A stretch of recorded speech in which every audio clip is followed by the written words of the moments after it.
आता एकदम no tension, direct readymade घर भेटणार आहे तुम्हाला। बघा मंडळी, व्ह्यू बघा काय आहे, आणि समोर घर बघा ते। जवळजवळ टोल नाक्यापासून आपण आता 70 किलोमीटर आलेलो आहोत। आणखीनही आपल्याला पेट्रोल पंप लागलेला नाहीये। प्रॉब्लेम असं झालं की तुमच्या गाडीचं कूलंट लिकेज व्हायला लागले। पहिल्यांदा मी आज रेड बुल घेतलेलं आहे। मला समृद्धी महामार्गावरचं काय आठवू नाही तर नाही आठवू, पण हा जो पूल आहे ना, हा पूल मला नक्की आठवतो। आता याची खरी गरज आहे।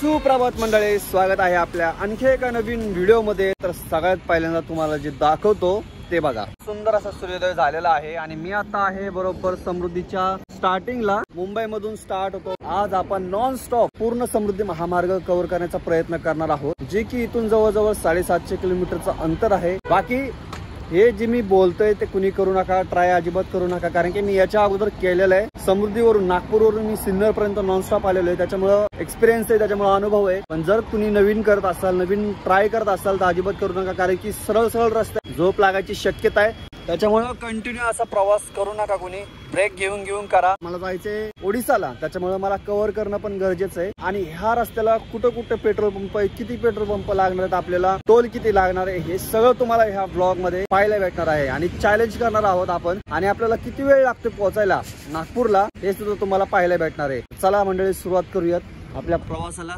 या ठिकाणी आपली गाडी आहे, आपली पण गाडी, आणि हे बघा गाडी कुणाची, ही आहे आपल्या निलेश भाऊंची गाडी। गाडी बघा तुम्ही, गाडी सणाना पिल्लेली गाडी बघा ना काय बनवली निलेश दादाने। ही बघा, ही बडा दोस्त आहे, आणि त्याच्यापेक्षा आपली LS आहे। ते म्हणले होते सकाळी 5 वाजता निघायचं, पण रात्री एडिटिंग करता करता बराच वेळ गेला, त्याच्यामुळं आराम केलेलाच बरा आहे। आणि तसं काय नाही, रस्ता एकदम सरळ सरळ आहे आणि मध्ये काय अडथळा वगैरे नाही, त्याच्यामुळे कव्हर होतो, तो काही विषय नाहीये। हा ब्लॉग जर तुम्ही बघितला ना समृद्धीचा, समृद्धीविषयी कुठलाच व्हिडिओ तुम्हाला बघायची गरज लागणार नाही। तर निघूयात आता, दादाला उठवतो, चहा मारतो मस्तपैकी, आणि मग पुढच्या प्रवासाला सुरुवात करूयात। मस्त आपल्या निलेश भाऊंचे फॅन वगैरे भेटतात तिथं, त्यांना झोपून देत नाही। इथं चहा घ्यायचा होता, पण ऍक्च्युली काय झालं, चहावाला घ्यायला जायचं त्यावेळेसच निघून गेला, संपत यायचा चहा। निलेश दादा मस्त आता पावडर वगैरे टाकाटक। जस्ट आपण टोल नाका वगैरे क्रॉस करून थांबलेलो आहोत, आणि आपले फोटो वगैरे घेत होतो, जरा स्टार्टिंगला थंबनेलला वगैरे आपल्याला उपयोगी पडतील। निलेश दादा पण आहेत आपल्या बरोबर, हे आपल्याला नाशिक पर्यंत असणार आहेत। आणि मित्रांनो, तुम्हाला त्यांची गाडी कशी वाटते जरा कॉमेंट करून नक्की सांगा, कशी गाडी बनवलेली, अशी गाडी बनवायची का आपण, बनवूया सगळं काय करूया, पण आता नाही, पहिल्या गाडीचे जे काय हप्ते आहेत ते सगळे तयार होऊ द्या, त्याच्यानंतर मग आपण पण गाडी टाकाटाक करूया। बरोबर 7:30 वाजता आपण इथून निघणार आहोत। आता डिझेल तर आहे बरं का मंडळी, 2 गाड्या आहेत डिझेलच्या। तर निघालेलो आहोत, किलोमीटर 0 केलेला आहे। चला सुरुवात करूया, कव्हर करूया संपूर्ण असा समृद्धी महामार्ग।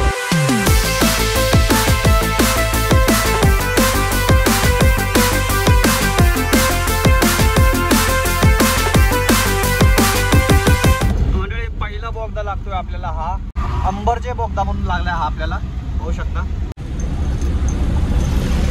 आता मला बोगदात असे चित्र वगैरे पाहायला भेटते सुरुवातीलाच, लाइटिंग वगैरे पण बघा ना काय सुंदर केलेली आहे। आता आपण कसारा क्रॉस करतोय माझ्या मते, कारण की सगळं जंगल वगैरे दिसतंय, पाहू शकता या ठिकाणी। आणि ऍक्च्युली घाट वगैरे, घाट टाईप काय लागलेलं नाही अजून। आणि समोर बघा डोंगर रांगा बघा, समोर वस्ती वगैरे आहे या ठिकाणी। टोल क्रॉस केल्यापासून हा पहिला एक्झिट आहे, जो की 22 किलोमीटरचा आहे, तो आहे शहापूर मुरबाड। मी जास्त काही स्पीडनं चाललेलो नाहीये, नॉर्मली 60-70च्या आतमध्ये, 60-70च्या आतमध्ये कव्हर करणार आहोत। आणि ॲव्हरेज सुद्धा गाडी चांगलं देईल याच्यामध्ये। बघा ब्रिज बघा किती मोठा आहे, हा पहिला मोठा ब्रिज आहे आपला, नदी बघा। बघा मंडळी, व्ह्यू बघा काय आहे, आणि बघा ही भाताची शेती, जम्पिंग होती, हे बघा ते बुश पूर्ण गेलेले ते आवाज येतो, तो डान्स चालू, डान्स एकदम। मुरबाड आपण क्रॉस केलेले, निघाल्यापासूनचा हा दुसरा बोगदा लागलेला आहे, सरलांबे, हा सरलांबे बोगदा आहे।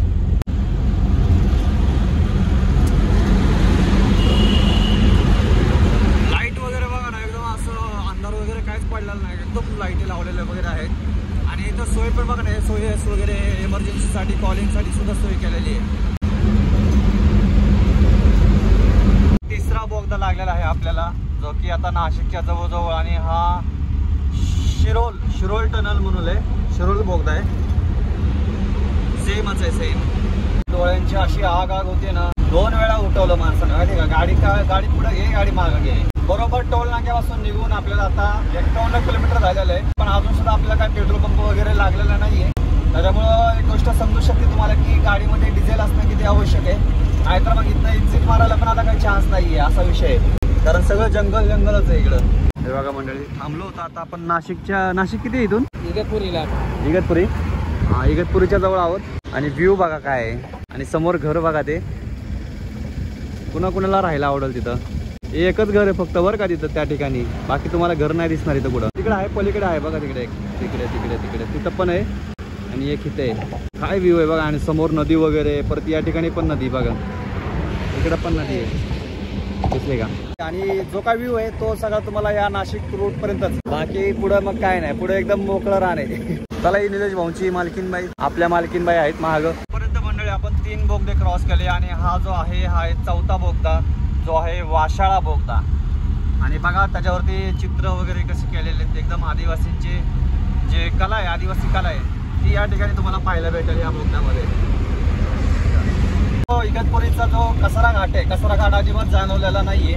फक्त तुम्हाला डायरेक्ट ब्रिज वगैरे पाहायला भेटतील, आणि डायरेक्ट असे उतार आणि थोडंसं नॉर्मली चढ वगैरे पाहायला भेटेल. बाकी जो घाट आहे, तो घाट तुम्हाला म्हणजे एकदम असं वेडी वाकडी वळणे, ते काय तुम्हाला समृद्धीला पाहायला भेटणार नाही. ते जर तुम्हाला अनुभव घ्यायचा असेल तर तुम्हाला जुन्या घाटातून जावं लागेल, जुन्या कसारा घाटातून जावं लागेल. आणि समोर बघा कसे सुळके वगैरे दिसतात ते बघा नाशिकचे. आता एकदम नो टेन्शन, डायरेक्ट रेडीमेड घर भेटणार आहे तुम्हाला. बघा की काय आहे, म्हणजे डायरेक्ट उचलून चालवलं, दुसरीकडे शिफ्ट करता येते. हे बरं आहे बरं का. कुठं राहायचं तिथं घेऊन जायचं, परत आपल्याला वाटलं दुसरीकडे जायचं, राहायला तिकडे घेऊन जायचं. जे काही बोगद्यात तर तुम्हाला जास्त तर या ठिकाणीच पाहायला भेटणार आहेत. आणि हा जो आहे तो आहे 5वा बोगदा, जो की मेन बोगदा आहे, तो आहे इगतपुरी बोगदा. आणि बोगद्याची सुरुवातच बघा कशी झालेली मंडळी. आणि याला अँगल वगैरे पण लावलेला आहे, आणि CCTV कॅमेरे सुद्धा आहेत ह्या बोगद्यांमध्ये. हा इगतपुरीचा मेन बोगदा आहे, आणि हा बराच लांब दिसतोय. हा बोगदा बराच लांब आहे बघा ना. अरे हा किती मोठा बोगदा आहे, संपत नाही अजिबात. शेवटचा बोगदा आहे बहुतेक हा इकडचा नाशिकचा.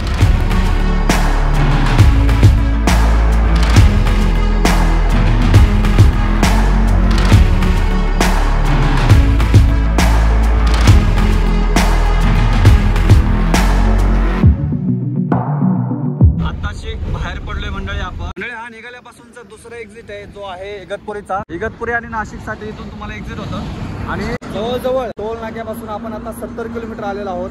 आणखीनही आपल्याला पेट्रोल पंप लागलेला नाहीये. बघूया अजून किती लांब आहे पेट्रोल पंप. जस्ट आता आपण जो इगतपुरीचा मेन बोगदा आहे तो क्रॉस केलेला आहे, आणि तो एवढा लांब आहे ना. अंतर किती असेल बोगद्याचं? 5-5.5 किलोमीटर. जवळजवळ 5 ते 5.5 किलोमीटरचा हा नुसता बोगदा आहे. आणि आतमध्ये पूर्ण असे CCTV वगैरे लावलेले आहेत. आणि पाहू शकता बाहेर पडल्या किती गाड्या थांबतात त्या ठिकाणी थंड होण्यासाठी. एवढा जबरदस्त असा हा बोगदा आहे. ज्या गाड्या थांबल्यात ना मित्रांनो, ट्रक वगैरे, तर पोलिस मस्तपैकी फाईन मारतात त्यांना. गरम झालेत बिचारे, गरम झालेत आणि गार होण्यासाठी थांबलेले आहेत, पण तिथं RTO थांबून देत नाहीये. आता आपण सिन्नरच्या अलीकडे आहोत, आणि हा जो बोगदा आहे तो आहे 6वा बोगदा. म्हणजे आतापर्यंत निघाल्यापासून टोल पासून आपला 6वा बोगदा आहे. खालीवर एवढे आदळते ना गाडी. जसं आपण अहमदाबाद दिल्ली एक्सप्रेसवे बघितला तसा नाहीये हा रस्ता. तो एकदम स्मूथ चालतो, आणि हा बऱ्यापैकी खालीवर आहे.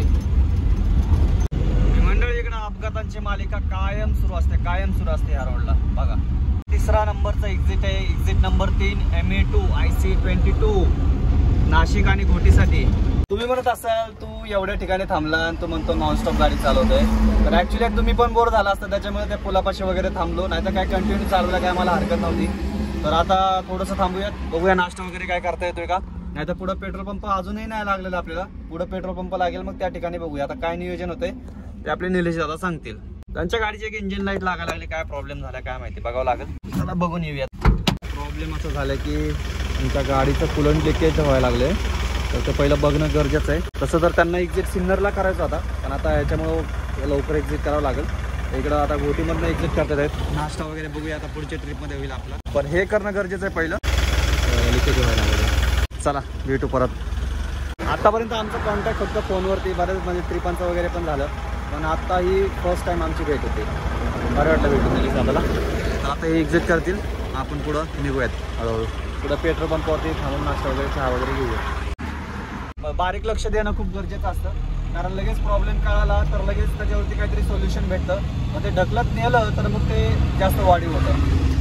चला तेव्हा का चालले तिकडं. आता आमचा लय भारी प्लॅन झाला होता, पुढं पेट्रोल पंपावरती थांबून मस्तपैकी पोहे वगैरे बनवायचे, चहा वगैरे मारायचा, मग पुढचा प्रवास चालू करायचा. तर मंडळी हा आलाय बघा सिन्नरचा एक्झिट. हा चौथा लास्ट सिन्नरचा. आता डायरेक्ट पुढं जो एक्झिट लागेल तो आपल्याला शिर्डीचा लागेल. पहिला पेट्रोल पंप आलेला आहे आणि गाड्या बघा या ठिकाणी किती थांबल्यात पाहू शकता. बरोबर 142.6 किलोमीटरला आपला पहिला पेट्रोल पंप लागलेला आहे. आणि पेट्रोल पंपावरती गर्दी बघा. आपल्याला डिझेल भरायचंय. बसलं आहे मंडळी 2913 31.93 मंडळी या नाश्ता करायला. आणि हे एवढंच भेटलं ना, ते पण नसतं भेटलं. शेवटचे पोहे राहिले होते एक प्लेट, नाही तर मग डायरेक्ट फक्त चहावर आणि पाण्यावर. 142 किलोमीटरनंतर स्टॉप आहे आणि ते सुद्धा एवढे नंबर लागलेत ना, वॉशरूमला सुद्धा नंबर लागलेत. जसं अहमदाबाद दिल्ली रस्त्याला आहे तसं पाहिजे इकडं. असं चला नाश्ता करतो आणि मग निघूयात नाश्ता करून. दुसरा पर्यायच नाही इकडं थांबल्याशिवाय. आणि एकच हॉटेल आहे फक्त इथं पेट्रोल पंपाच्या इथं. चला मंडळी निघूयात. आणि निघता वाजलेले आहेत 11:30 आणि आता डिझेल सुद्धा फुल केलेलं आहे, त्याच्यामुळे काय टेन्शन नाहीये. बऱ्यापैकी आता ही 500ची रेंज आपली कव्हर होते याच्यामध्ये एवढ्या डिझेलमध्ये. त्याच्यामुळे जर नॉनस्टॉप जरी म्हणलं तरी आपण जाऊ शकतो. पण जेवणासाठी तर थांबवच लागेल, कारण की आत्ताशी फक्त पोहे खाल्लेत सकाळपासून.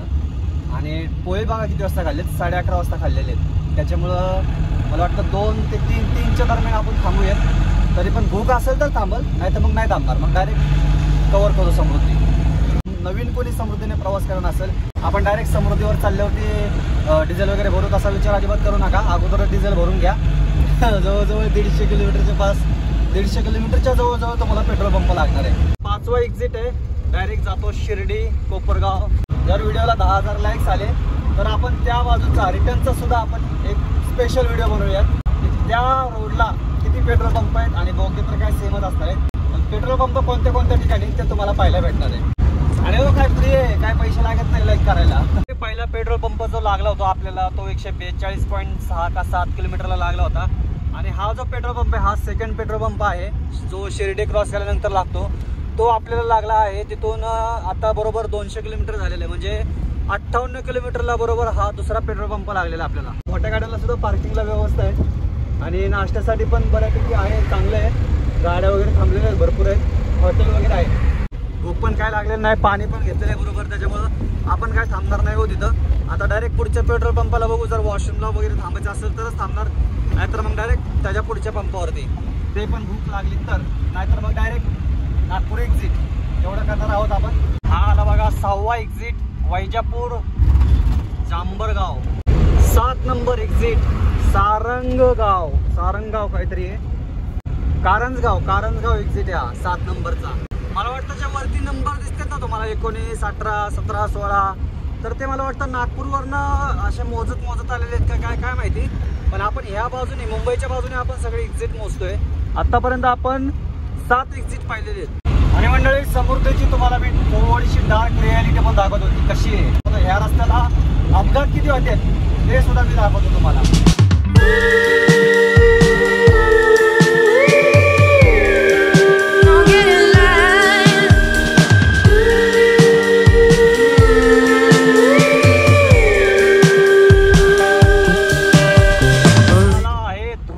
छत्रपती संभाजीनगरचा 8वा एक्झिट तो आहे मंडळी बघा देवगिरी किल्ला.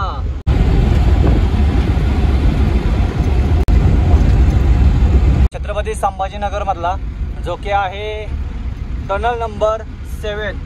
7 बोगदे आपल्याला टोटल लागलेले आहेत समृद्धी महामार्गावरती.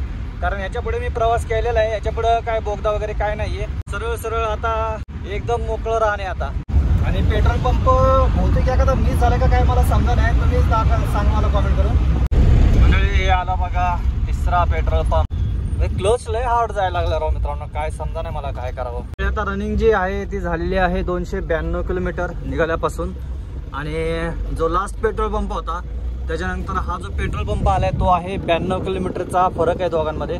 चला जरा तोंडावर पाणी बिनी मारतो आणि मग लगेच निघूयात, थांबायला नको. जेवायला काय तशी काय भूक वगैरे काय नाहीये. बाकी तुम्हाला वाटत असेल एवढं सोपं आहे, पण एवढं सोपं पण नाहीये. ऍक्च्युली काय माहिती का, रस्ता जो आहे ना तो एकदम सरळ सरळ रस्ता आहे, त्याच्यामुळं तोंडात काय काहीच नसते. फक्त थांबलं तर चहासाठी वगैरे, तंबाखू वगैरे चघळायची काही गोष्ट विषयच येत नाही. त्याच्यामुळे अशा लोकांसाठी जरा चालवणं अवघड होतं, कधी झपकी लागू शकते. त्याच्यापेक्षा मग थोडंसं थांबलेलं कधी चांगलं. एकदा तरी मला असा कव्हरच करायचा होता, त्याच्यामुळे मग मी करतोय. परत एकदा नाही, परत मग मस्त आरामशीर वगैरे नाही का. पण हा टाइम आपण कव्हर करणार आहोत.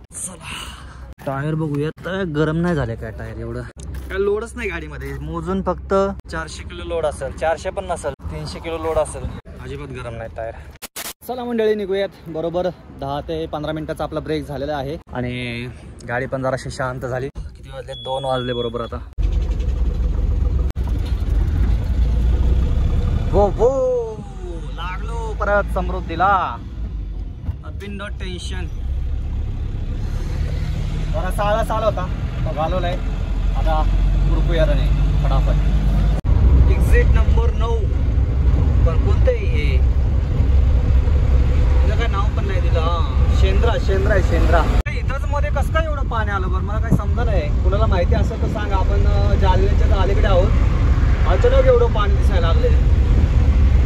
मंडळी हा आला आहे जालन्याचा एक्झिट, जो आहे एक्झिट नंबर 10. आपण निघाल्यापासून आपण इथूनच एक्झिट केलं होतं गेल्या वेळेस विशाखापट्टणमला जाताना. मग इथून आपण वाया नांदेड, निजामाबाद, धर्माबाद वगैरे असं करत आपण विशाखापट्टणमला गेलो होतो.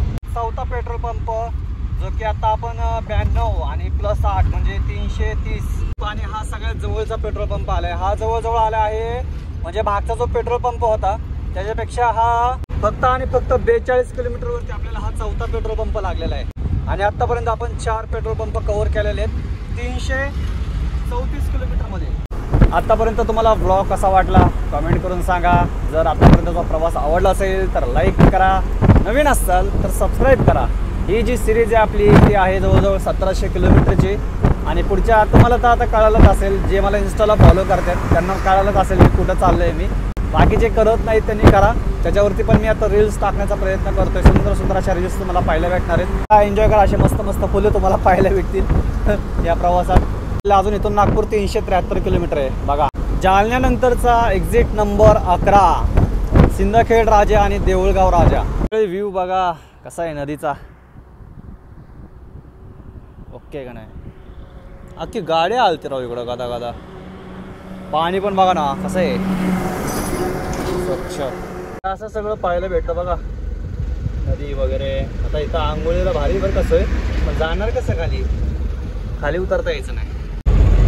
मंडळी हा आला आहे एक्झिट नंबर 12 जो की जातो बुलढाणा. दुसऱ्या बेटचा एक्झिट आहे. रुकेगा तो ठुकेगा. काय लिहिले बघितलं का, रुकेगा तो ठुकेगा, डायरेक्ट ठुकेगा. आणि मंडळी आता जराशी भूक लागली बरं का, भूक लागली आता भूक लागली. इथं आहे बरं का ढाबे वगैरे आता आपल्याला भेटतील. पुढं पण पेट्रोल पंपापाशी आहे बघा, मागाची BMW. पुढं पेट्रोल पंपापाशी पण भेटेल, बरेच ढाबे पुढच्या पेट्रोल पंपाला. आला बघा 5वा पेट्रोल पंप, जो की जवळजवळ म्हणजे अगोदरच्या पेट्रोल पंपापासून 51 किलोमीटर अंतरावरती. मंडळी सगळ्यात महत्त्वाचं काम जे केले ते व्हिडिओ अपलोड केला होता, फक्त पब्लिश करायचा होता. ते लाईव्ह केला आता व्हिडिओ. आणि आता बरोबर 4:15 वाजलेले आहेत. आणि आता निघतो आपण. जेवण काय इथं करणार नाही होत, जेवण डायरेक्ट इंडियनच्या शेवटच्या ढाब्यावरती जेवण करूया. तिथं जेवण चांगलं मिळतं. या ठिकाणी जरासं लोक वगैरे काय नाहीये, माणसं नाही, त्याच्यामुळे जेवणात काय अर्थ नाही. तर त्याच्यापेक्षा नाही जेवलेलं बरं, थोड्या वेळानंतर जेवूयात. नॉर्मली आता 300 किलोमीटर म्हणजे जास्त वेळ नाही लागणार आपल्याला. तुमचा विजय भाऊ माहिती तुम्हाला कसा आहे. नॉर्मल रस्त्याला आपण मारतो तर काय हे काही जास्त नाही आपल्यासाठी. चला आता बरोबर 4:30 वाजता आपण इथून निघालेलो आहे. आता खेचूयात खचाखच. समृद्धीवरचे ऍक्सिडेंट काय संपत नाहीयेत बघा. पूर्ण गेलं आयुष्य. या रस्त्याला हाच प्रॉब्लेम आहे बरं का. आता तुम्ही आता अंदाज काढला असेल की प्रत्येक पेट्रोल पंपचा अंतर जवळजवळ 50 ते 60 त्याच्यापेक्षा जास्तच आहे. तुम्ही सांगा मला, या ठिकाणी माणूस जर त्याला रात्रीची झोप लागली, एकतर गाडी रात्रीला साईडला झोपून देत नाही, परत प्लस दुसरं म्हणजे चोरीच्या घटना जास्त होत्यात, डिझेल चोरीला जातं, त्या ड्रायव्हरने करायचं काय? जरा कॉमेंट करून सांगा मला, त्या ड्रायव्हरने करायचं काय? जर रात्रीचा तो चाललाय, समृद्धीवर चाललाय, पेट्रोल पंप लवकर भेटत नाहीये, मग त्याला तो म्हणतो जाऊ दे अजून थोडं खेचूयात, पेट्रोल पंपापर्यंत जाऊयात. पण मित्रांनो, डुलकी अशी आहे ना, अशी चीज आहे ना, ती मी स्वतः अनुभवलेली आहे. तुम्हाला कळत सुद्धा नाही की तुम्हाला एक झपका कसा लागलाय. एक झपका कसा लागला ना ते सुद्धा कळत नाही. तुम्हाला असं वाटतं तुम्ही स्वप्न बघताय काय. हे अनुभवातून सांगतोय मी. त्याच्यामुळं जेवढं होत येईल तेवढं, नाहीतर मग तुम्हाला नाईट ड्रायव्हिंग करायची ना, सरळ जेवण नाही करायचं, उपाशी राहायचं, चहा वगैरे कॉफी घ्यायची नाही, तर तुमचं काय ते असेल एनर्जी त्याचे ते घ्यायचं, नाही तर जेवण नाही करायचं. जेवण केले की हमखास तुम्हाला डुलकी लागणार. आणि हा रस्ता असा आहे ना, एकदम सरळ सरळ, त्याच्यामुळं विषयच नाही रस्त्याचा. मला हा एवढ्या वेळेस मी प्रवास केला नाही या रस्त्यावरती, त्याच्यामुळं चांगला अनुभव आला मला या रस्त्याचा. या ठिकाणी म्हणजे ना खरं कुणासारखं माहिती आहे का, जसं तुम्ही माझ्या अगोदरचे ब्लॉग पाहिले की नाही माहिती नाही मला, ते बघा मी विशाखापट्टणमला गेलोय ना, तर तिथं साईडला असली भारी व्यवस्था केलेली ना गाड्या थांबण्यासाठी, डायरेक्ट पार्किंग केलेलं मोठं, ते पण फ्रीमध्ये, 1 रुपया नाही. तसं जर असेल तर तिथं त्या रस्त्याला बघा बरं तुम्ही, ॲक्सिडेंट दिसतात का तुम्हाला जास्त? हा रस्त्याला कमीत कमी इकडं एखादं साईडला एखादं ग्राउंड करा, काहीतरी करा, सोय करा, नाहीतर जिथं पेट्रोल पंप आहे तिथं जर अशी मोठी सोय करा, नाहीतर मध्ये 1-2 पेट्रोल पंप वाढवा अजून. आता किती वर्ष झाले, 2 वर्ष होऊन गेले आपल्या कोरोनाच्या काळापासून, म्हणजे आता जवळजवळ किती वर्ष झाली या रस्त्याला तुम्ही सांगा. पहिलं पाहिजे होतं का नव्हती डेव्हलपमेंट, पण नाही झाली अजून. काय बोलणार याच्याविषयी. असो, आपल्याला काय फरक पडतोय नाही का, आपल्याला कुठं काय फरक पडतो. एक्झिट नंबर 13 जो की आहे मेहकर खामगाव, इकडून सुद्धा तुम्हाला शेगावला जाता येतं. जय गजानन महाराज की जय. हा पेट्रोल पंप आता मिस झाला असता माझ्याकडनं. हा भारतचा पेट्रोल पंप आहे आणि आता आपण बघा 430 किलोमीटर झालेलं आहे. लक्षातच नाही माझ्याकडे, फोन चालू होता त्याच्यामुळे काही लक्ष नाही गेलं माझं. तर हा जो पेट्रोल पंप आला आहे तो आपला 6वा पेट्रोल पंप आहे निघाल्यापासून. 45 किलोमीटरवरती हा पेट्रोल पंप लागलेला आहे. म्हणजे जो पहिला पेट्रोल पंप आहे ना, त्याच्यानंतर जसं जसं आपण पुढे येतो ना, तसं 80 ते 50 ते 40 एवढ्या फरकामध्ये तुम्हाला पेट्रोल पंप मिळून जातील.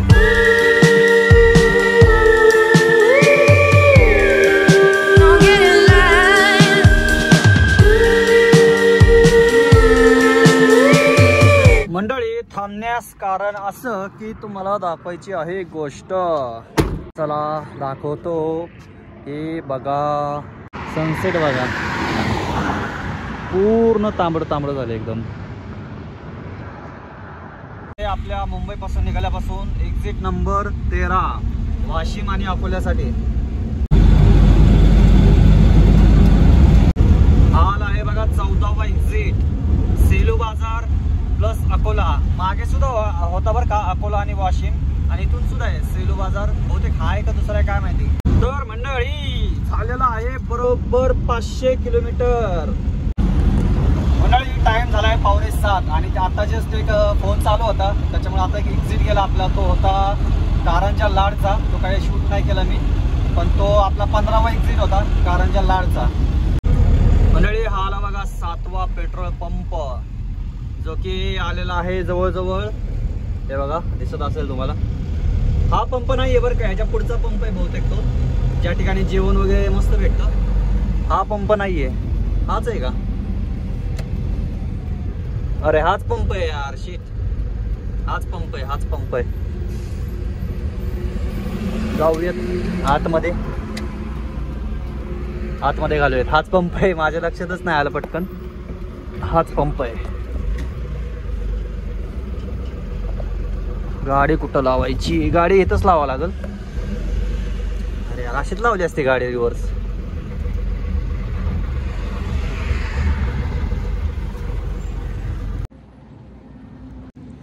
मंडळी आता टाइम बघा बरोबर झालेले आहेत, 7 वाजलेले आहेत. आणि हा जो पंप आहे तो जवळजवळ अगोदरच्या म्हणजे जो आपला 6वा पंप होता तिथून 97 किलोमीटरवरती हा पंप लागलेला आहे आपल्याला. आणि यार हे नाहीच आहे राव, शे काय माझं पण डोकं चाललं नाही. मंडळी ही गाडी बघा, ही मागाची दुपारी आपण पाहिली होती, ती BMW आहे बरं का. आणि ती बघा ना अजून गाडी चालू आहे, म्हणजे किती लांब घेऊन चाललाय हा गाडी. आणि बऱ्याच लांब या गाडीचा ॲक्सिडेंट झालेला दिसतोय. पूर्ण लॉस आहे गाडी लेफ्ट साईडला. हे बघा, हा बघा आहे अमरावतीचा एक्झिट, जो की आहे आपला आता एक्झिट नंबर आहे 16वा. आता फोन चालू होता पण मला थांबा जरा, मला शूट करू द्या, मग नंतर बोलूया. आता 16 नंबरचा एक्झिट होता. म्हणजे आतापर्यंत मी जेवढं रेकॉर्ड केलं हे सगळं मी लिहून ठेवलेलं आहे की किती एक्झिट झाले आहेत, किती डिझेल पंप आलेले आहेत. मंडळी समोर पाहू शकता, जसं तुम्हाला एक्झिट मी सांगितला आपला 16 नंबरचा अमरावतीचा, त्याच्या पुढंच लगेच इकडे ना पंप आहे बघा, भारतचा पंप आहे. हा पंप क्रमांक आपला येतो 8. मंडळी हा आलाय बघा 17वा एक्झिट, म्हणजेच धामणगाव आणि यवतमाळ आर्वीचा एक्झिट, आर्वी पुलगाव. आपला एक्झिट नंबर आहे 18. हे बघा ढाबा दिसतोय का बघू, हा हे बघा घावला बघा, आत्ताशी घावला ढाबा. हा ढाबा आहे, खाली जायचं आपल्याला जेवायला. मंडळी हा जो पंप आहे तो आपला स्टार्टिंग पासूनचा 9वा पंप आहे. आणि आता टायमिंग झाला बघा बरोबर 8:45 वाजलेले. आणि नागपूर इथून फक्त राहिलेले 100 किलोमीटर. आणि या ठिकाणी जायला बघा रस्ता कसा आहे, इथून खाली चालत जाऊन मग इथं ह्याच्यावरनं पुढं जाऊन मग तिकडं हॉटेलमध्ये जावं लागतं. पण जेवण एक नंबर असते बरं का या ठिकाणी. मस्त अशी बाजरीची भाकरी, ज्वारीची भाकरी, तुम्हाला जे पाहिजे ते भेटते. इथून असं पलीकडे जायचं असते बघा, जसं आपण तिकडं अहमदाबाद दिल्ली रस्त्याला गेलो होतो तसं त्या टाईपमध्ये. मंडळी इथली गर्दीच तुम्हाला सांगेल की क्वालिटी कशी जेवणाची.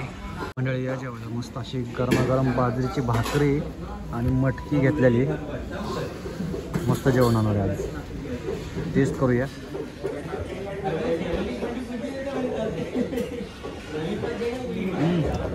एक नंबर. मस्त असं जेवण झालेलं आहे, पोट भरून मस्तपैकी 2 भाकरी घेतल्या आणि काय पाणी बॉटल घेतली. आणि पहिल्यांदा मी आज रेड बुल घेतलेलं आहे. कारण माहिती आहे का तुम्हाला घ्यायचं, ह्याच्या आधी मी कधी म्हणजे गाडी चालवताना मी कधी ट्राय नाही केलेलं, पण फर्स्ट टाइम ट्राय करणार आहे. कारण विषय काय आहे, ट्राय पण नसतं केलं ॲक्च्युली. जो हा रस्ता ना आपण सकाळपासून 7:30, म्हणजे माझी ॲक्च्युली रात्री सुद्धा झोप झालेली नाही आहे. कारण की जे ट्रकवाले होते ना त्यांना गाडी काढायची होती, मग आपली गाडी लावली होती. समृद्धीला झोपलो होतो तर गाडी लावली होती, ते गाडी पुढे घ्या मागं घ्या, ते रात्र त्या 2 वेळा तर तसंच झालं. मग काय झोप एवढी काय म्हणजे आहे बरं का. आणि आता 100 किलोमीटर राहिलेलं अंतर आणि रस्ता एकदम सरळ आहे, त्याच्यामुळे रिस्क नको, म्हणून पहिल्यांदा मी ट्राय करणार आहे हे रेड बुल. बाकी तसा काही विषय नाही आहे थांबायचं, मग तसं वाटलं तरी मी थांबणारच होतो जर काय वाटलं असतं बाबा झोप लागली वगैरे. पण आपलं चॅलेंज कम्प्लीट होऊन जाईल आजचं, जे मी तुम्हाला बोललेलो आहे. आणि आता टाइम बघा झालेला आहे 9:30 वाजलेले आहेत माझ्या मते. बरोबर 9:30 वाजलेले आहेत. आणि सकाळपासून बघा म्हणजे टोल नाक्यापासून आपण 618 किलोमीटर कव्हर केलेले आहे. म्हणजे बरोबर 100-110 किलोमीटर राहिलेले, तेवढं कव्हर होऊन जाईल आता. बरोबर 102 किलोमीटर राहिलेले आहे नागपूर. आता 100 पकडून चला, पोहोचून जातोय. मंडळी तुम्हाला आठवत असेल हा पूल, जे आपले जुने सबस्क्रायबर आहेत ना त्यांना माहिती आहे. 1 वर्षापूर्वी आपण प्रवास केला होता, 1-1.5 वर्ष झाले. या पुलापाशी मला समृद्धी महामार्गावरचं काय आठवू नाही तर नाही आठवू, पण हा जो पूल आहे ना हा पूल मला नक्की आठवतो. कारण की तो व्हिडिओ आहे बघा यूट्यूबवरती आपल्या. जी गाडीने माझी अपघात केली होती ना, बाप रे बाप, MH12WJ 1369 गाडी होती माझ्याकडे. आणि चाललो होतो पश्चिम बंगालला. गाडी डायरेक्ट गरम हिट झाली गाडी. मला दुसरं काहीच आठवत नाही. समृद्धीला आलं की समृद्धीला चढल्या पहिलं जे आठवतं ते मला त्या गाडीचं आठवतं. 1369ची लय बेकार हालत झाली ती, काय सांगू तुम्हाला. मंडळी हा एक्झिट आहे वर्ध्याचा, वर्धा प्लस आर्वी पण जातो. आणि हा जो एक्झिट नंबर आहे तो आपला 19चा आहे, 19. आणि तरीही अजून इथून नागपूर जे आहे ते आहे 80 किलोमीटर राहिलेले आहे. बाकी तुम्हाला म्हणलं त्याप्रमाणे जसं जेवण झालंय तसं लगेच डोळे बघा हे व्हायला लागले. आतापर्यंत एवढा प्रवास केला पण असं हे व्हायला लागलं नाही, म्हणजे डोळे टाईट झालेत. त्याच्यामुळे बरं झालं आपण कुठे गेलं, बरं झालं रेड बुल वगैरे घेतलं. आता याची खरी गरज आहे. मंडळी हा बघा एक्झिट नंबर 19 सिंधीचा एक्झिट आहे हा. मंडळी जवळजवळ आलेलो आहे आणि डोळे बघू शकता आता कसं झालेलं. ॲक्च्युली जे रेड बुल आहे ना त्याचा फरक पडतो बरं का, पण एवढा कायम फरक नाही पडत. फक्त एक 10 ते 15 मिनिटं तेवढ्या पुरतं, म्हणजे जेवढं तुमचं ती एनर्जी आहे ना, ड्रिंक आहे ना, तेवढं त्याच्यापासून एक 10 ते 15 मिनटं फरक पडतो. त्याच्यानंतर अजिबात फरक पडत नाही. त्याच्यानंतर बॉडी शेवटी त्याच्या ह्याला येतेच. आता शेवटी बॉडी शेवटी शरीर आहे ना, त्याला जे गरज आहे ते त्याला द्यावंच लागेल. किती दिवस झालं कंटिन्यू माझे जसं मी बाहेर पडलो ना तसं म्हणजे हालत चालू आहेत. म्हणजे आता हाल म्हणता येणार नाही, स्ट्रगल चालू आहे. पण लक्ष द्यायला पाहिजे. मी शरीराकडे लक्ष खूप कमी झालेलं आहे. खूप म्हणजे खूप. ॲक्च्युली खाणं पण वेळेवर होत नाही, झोप होत नाही आहे आणि प्लस काम भरपूर आहे. काम म्हणजे जागरण जास्त आहे. असं काय कष्टाचं काम करायचं नाही आहे मला, पण जागरण जास्त आहे. आणि एडिटिंग वगैरे बऱ्याच गोष्टी म्हणजे रील्सची रील एडिटिंग एकट्याला सगळं करावं लागतं ना. त्याच्यामुळं थोडंसं हे होतं, हेक्टिक होतं आहे. बघूया आता तर सध्या तर माझ्याकडे दुसरा काहीच ऑप्शन नाही. मंडळी पोचला आहोत आपण आपल्या एंडला आणि आपण आपलं चॅलेंज कंप्लीट केलेलं आहे. रात्रीचे बरोबर वाजलेले आहेत 11:15 आणि 11:15 वाजता आपण एंडला पोहोचलेलो आहोत. मुंबई टू डायरेक्ट नागपूर पर्यंत आपण कव्हर अप केलेला आहे. 600 रुपये होते काहीतरी. आता इथं जवळ आल्यावरती लक्षात आलं अरे रिचार्ज करायचा होता. मग लगेच बॅलन्स टाकून दिला आणि आता कळल की आपला टोल किती गेलेला आहे या ठिकाणी. चला म्हणजे उतरूयात. पोचलो बाबा एकदाच समृद्धीला. मेसेज पण आला 1445चा. फायनली मंडळी आपण आपलं चॅलेंज कंप्लीट केलेलं आहे. बरोबर 11:15 वाजता आपण समृद्धी महामार्ग एक्झिट केलेला आहे. आणि माझ्या मागे पाहू शकता समृद्धीचा शेवटचा टोल आणि ही तर या ठिकाणी आपली गाडी. 1445 रुपये आपल्याला स्टार्ट पासून ते एंड पर्यंत आपल्या गाडीला टोल लागलेला आहे. आपल्याला 9 डिझेलचे पंप लागलेले आहेत आणि हा आपला शेवटचा 20वा एक्झिट डायरेक्ट नागपूरचा. तर मंडळी कसा वाटला तुम्हाला संपूर्ण समृद्धी महामार्ग, माहिती कशी वाटली कॉमेंट करून नक्की सांगा. जर नवीन असाल तर चॅनलला सबस्क्राईब नक्की करा आणि व्हिडिओ जर आवडत असेल तर व्हिडिओजला लाईक नक्की करत जावा. तर चला भेटूया पुढच्या प्रवासामध्ये. आता इथून माझी नवीन जर्नी सुरू होती. थोडासा वेळ गेला नाही तर आपण बरोबर 12 ते 13 तास लागतात पोचायला तर नागपूरला. तर चला भेटूया पुढच्या प्रवासामध्ये. Bye bye, signing off. जय महाराष्ट्र.